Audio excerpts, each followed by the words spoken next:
Toda comunidade nasce de algo bom. Ninguém se junta em torno de algo que odeia. As pessoas se reúnem porque gostam, porque se identificam, porque aquela obra tocou em algum lugar sensível, emocional, estético, pessoal. E isso vale para qualquer tipo de mídia, seja desenhos animados, jogos, filmes, livros, músicas. Onde existe paixão, existe comunidade. Onde existe comunidade, inevitavelmente existe conflito.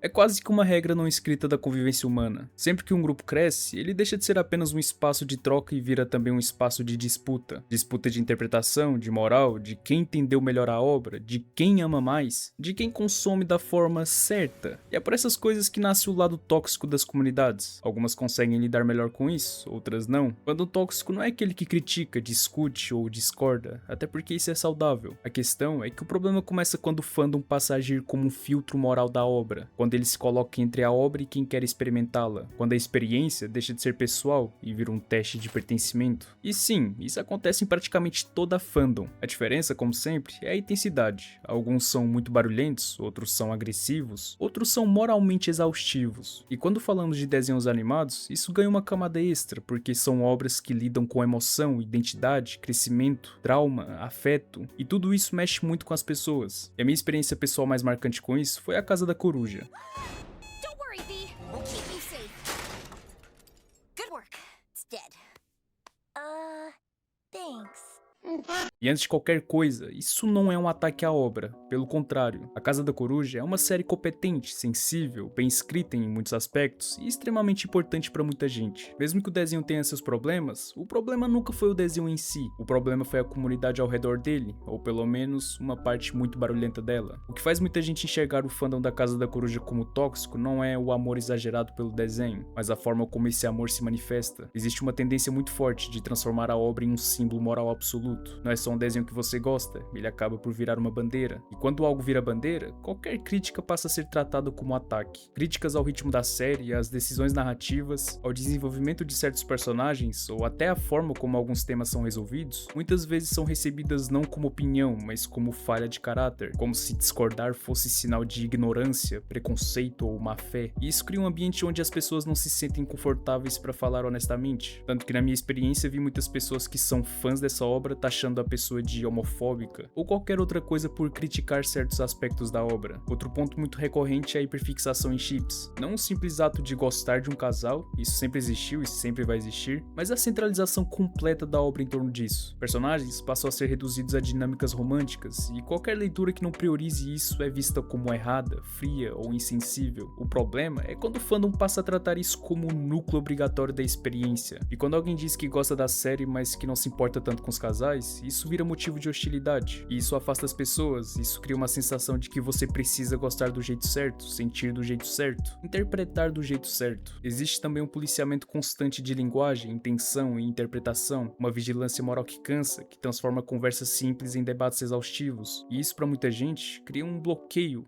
não com a obra, mas com tudo que está ao redor dela. Mas é aqui que entra um ponto importante e que também é para evitar generalizações, porque, por exemplo, Steve Universo, que é uma das obras que eu mais gosto, também é constantemente citada como um dos fandoms mais tóxicos da internet. E ainda assim, na minha experiência pessoal, isso nunca foi um problema direto. Nunca tive grandes conflitos, nunca fui hostilizado, nunca senti que minha experiência com a obra foi contaminada por isso. E isso não invalida as críticas que existem à fandom, elas são reais, mas mostra algo importante, que a experiência com o fandom não é universal. Ela depende de onde você circula, de como você consome, de quando você se envolve. O mesmo vale para Hazbin Hotel, que é talvez um dos casos mais emblemáticos atualmente. Hazbin Hotel é hoje um dos fandoms mais criticados da internet, seja pelo comportamento da parte da comunidade, seja pela forma como alguns fãs tratam a obra como intocável, seja pela hostilidade com críticas. Mas, novamente, na minha experiência pessoal, isso nunca foi um problema real. Nunca deixou de ser só um desenho pra mim, mas também nunca tive curiosidade para adentrar na comunidade para ver se isso é verdade ou não. Mas enfim, eu decidi chamar alguns amigos meus que também fazem vídeos aqui no YouTube, então naturalmente eles experienciam essas comunidades, para falar na opinião deles qual é a pior comunidade ou fandom. E com certeza vamos ver que cada um deles vai ter uma experiência diferente. Hazbin Hotel. É uma animação que simplesmente eu não consigo assistir. Eu tô ficando maluco. Alguma coisa em mim tem aversão a essa parada. E eu acredito que seja por conta da fanbase de Hazbin Hotel. Que assim, tem uma parte meio esquisita dessa comunidade, tá ligado? Eu tenho ciência que eu posso assistir a animação e gostar muito, mas eu não consigo. Isso é muito doido parando pra pensar agora. Porque sendo sincero aqui, rapaziada, toda comunidade tem uma parada ruim. Isso aí é um fato, tá ligado? Nem a parada que eu mais gosto vai ter só pessoas legais. Os babaquinhas também vão estar em qualquer comunidade. Só que no meio disso tudo tem um problema. E qual que é o problema disso? Quando a gente deixa se influenciar por esse lado ruim da comunidade, a gente pode, talvez, estar perdendo uma das obras mais legais pra gente, bota fé. Às vezes aquela obra que tu vai se identificar, aquela obra que tu vai aprender uma parada maneira, aquela obra que vai marcar a sua vida, tá sendo bloqueada por um bando de maluco que tu viu no Twitter, na internet, sacou? O efeito da internet nos gostos das pessoas hoje em dia é uma parada que muda muito. Tipo, se tu vê uma resenha de um crítico que tu admira falando mal pra caramba de um filme que tu vai assistir, por exemplo, quando tu for assistir, tu vai provavelmente tá com essa parada na mente. Tu vai falar, mano, eu vou assistir um filme horroroso. E é aqui que vem a parada. Talvez tu tá estragando a tua experiência por conta de opiniões de outras pessoas, por conta de opiniões, por exemplo, da fanbase, tá ligado? Eu acho que é muito mais saudável você simplesmente só assistir o bagulho e ver se você vai curtir. E eu acho muito legal quando uma pessoa vem e fala, mano, eu gostei de Hélio, apesar da internet inteira, inclusive eu, assim, né? Não vou me tirar, eu não gostei de Hélio. Apesar da internet inteira ter massacrado o filme, teve alguém que gostou e ela curtiu. Ela foi no cinema, às vezes com a família, e gostou do filme. E tá tudo bem você gostar, ela gostar, tá tudo bem. Apesar de eu não ter gostado, você pode gostar, e isso que é importante, a gente ter visões diferentes sobre a mesma parada, tá ligado? É isso que faz a vida ser interessante, gente. E assim, pros fãs de Hazbin Hotel, eu vou assistir em algum momento. Eu só ainda não tô preparado para receber os ensinamentos das trevas. E é isso, muito obrigado, Maru, por ter me chamado. Valeu, rapaziadinha do canal do Maru. Beijão pra vocês, tamo junto. Fala, rapaziada, Kartin aqui, e na minha opinião, o fandom mais tóxico das animações com uma larga vantagem é Hazbin Hotel. Infelizmente, não tem como. Essa série tem muitos fãs que são loucos pelo desenho, e embora isso seja muito bom na maioria das vezes, falar com essa comunidade diretamente acaba sendo muito complicado, porque muitas das vezes, algumas pessoas não conseguem entender certas críticas ao desenho. Eu fiz alguns vídeos de Hazbin Hotel no passado e eu posso afirmar sem medo de errar que foi a minha pior experiência com comunidade de um desenho, porque enquanto as pessoas que eram inscritas no meu canal conseguiam ver os meus problemas com a série, era evidente como a comunidade de Hazbin Hotel veio em peso me criticar e dizer que os meus problemas com o desenho não tinham nada a ver e invalidar os meus problemas com o desenho. E olha, não tem problema você discordar ou achar a minha opinião idiota, eu amo ler comentários discordando de mim inclusive, mas quando as críticas viram ataques pessoais, é porque definitivamente a discussão deixa de ser só sobre a qualidade de um desenho ou não. Infelizmente muito disso vem porque Hazbin Hotel, mesmo sendo um show completamente para adultos, por algum motivo que eu não faço ideia, a maior parte da comunidade é criança. Pelo menos isso cria alguns momentos bem engraçados quando eu vou ler os comentários. Pelo menos isso. Se existe uma comunidade totalmente tóxica, bizarra, incomum, que eu considero o limbo da humanidade, essa é a comunidade de The Loud House. Eu falei Spide do canal Cinespide, mano. Sendo bem realista aqui com vocês, cara, a comunidade de The Loud House é completamente bizarra e com certeza o fandom mais pesado da história dos desenhos animados por dois motivos, que eu vou revelar agora. O primeiro motivo é o volume massivo de conteúdo inapropriado envolvendo personagens menores de idade, porque de verdade existe uma quantidade alarmante de artes e fanfictions com temáticas luxuriosas envolvendo personagens infantis com idades entre 15 meses e 17 anos, geralmente postada em sites específicos, onde, segundo usuários do Reddit, The Loud House possui cerca de 7.500 a 16.000 resultados de conteúdo explícito, um número surpreendentemente alto considerando que o show existe há quase 10 anos, comparado com apenas 3.000 resultados para Bob Esponja, que existe há muito mais tempo, tem uma audiência global muito maior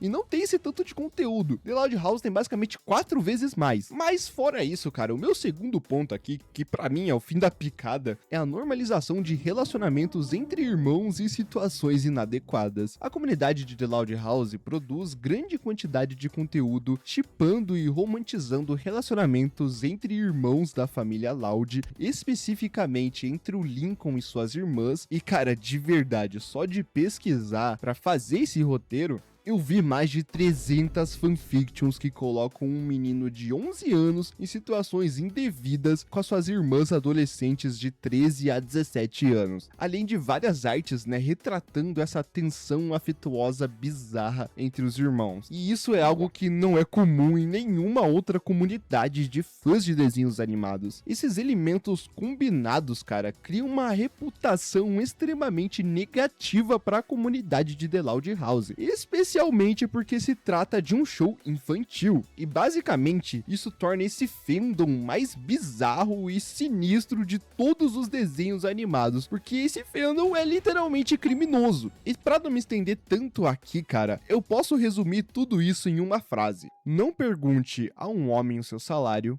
a uma mulher a sua idade e a um fã de The Loud House sua opinião sobre idade de consentimento. Bem, brincadeiras à parte, o meu verdadeiro intuito com o vídeo não é dizer qual é a pior fandom dos desenhos, mas sim quantas experiências boas a gente deixa de viver por causa de coisas que não têm absolutamente nada a ver com a obra em si. Porque existe uma diferença enorme entre criticar uma comunidade e deixar que essa comunidade determine o que você consome. Uma coisa é dizer que você acha problemático o jeito que essa fandom age. Outra, que é completamente diferente, é dizer que não vai assistir, não vai jogar ou não vai ler. Essa segunda postura é muito mais comum do que você imagina. A gente vive numa época em que a experiência com uma obra raramente é isolada. Antes mesmo de você assistir, você já viu opinião, você já viu uma briga, já viu um ranking, já viu trend dizendo que aquilo é uma obra-prima intocável, ou pior, lixo já feito. A obra chega até você carregando o peso que não é dela. E recentemente eu vivi isso de forma muito clara com Clair Obscur e Silksong, jogos que para muita gente virou instantaneamente uma obra-prima. Como sempre acontece, quando algo recebe esse rótulo, surge o efeito colateral inevitável, que é a rejeição. Não por causa do jogo em si, mas por causa do comportamento ao redor dele. Pessoas passando a odiar o jogo não porque jogaram e acharam ruim, mas porque o fandom trata como algo perfeito. E aí fica a pergunta que realmente importa: qual é exatamente o problema? O problema é o jogo ou o incômodo de ver outras pessoas gostando? Você vai deixar de viver algo potencialmente incrível porque alguém na internet é chato? Porque alguém exagera? Porque alguém coloca a obra num pedestal que você não colocaria? Isso é abrir mão da sua própria experiência por causa do olhar do outro. Existe uma frase atribuída a Nietzsche que, independente da fidelidade literal, diz algo próximo de: desconfie de toda a verdade que precise de um couro para se sustentar. Mas o oposto também é verdadeiro: desconfie do impulso de rejeitar algo só porque muita gente ama bastante. A experiência estética, emocional, artística sempre foi algo profundamente individual. O que uma obra desperta em você não pode ser invalidado pelo comportamento de terceiros. Uma fandom não é a obra, ela não escreve o roteiro, ela não define o valor do que tá ali. Quando você deixa de jogar algo porque as pessoas tratam como uma obra-prima, você não tá sendo crítico, você tá terceirizando a sua vivência. E isso vale pra tudo: desenhos animados, jogos, filmes, livros, música. Sempre vai existir alguém interpretando de um jeito que você acha exagerado, superficial, equivocado ou até irritante. Isso faz parte do mundo. O erro é achar que isso deveria ter poder sobre você. É claro que criticar fandoms é válido, é saudável, é necessário. Inclusive, questionar dinâmicas tóxicas, apontar exageros, falar sobre como certas comunidades afastam pessoas é também importante. O problema começa quando essa crítica vira um bloqueio emocional, quando a gente confunde não gosto desse ambiente com não posso gostar dessa obra. A experiência com a Casa da Coruja me ensinou isso de forma muito clara. Em vez de deixar que o barulho ao redor definisse minha relação com o desenho, foi preciso separar as coisas, assistir, pensar, sentir, criticar, sem pedir permissão, sem precisar concordar com ninguém, porque no fim das contas, aproveitar uma obra é um ato quase íntimo, é um encontro entre você e algo que foi criado. Todo o resto é apenas ruído. Essa é a reflexão que eu quis trazer aqui no vídeo. Não deixe que o comportamento de outras pessoas roube experiências que poderiam ser valiosas pra você. O mundo já tem ruído demais, a gente não precisa transformar isso numa regra interna. Se algo te chama atenção, se algo te desperta curiosidade, vá, assista, jogue, leia, sinta, depois critique, discorde, se afaste se quiser, mas que a decisão no final seja sua.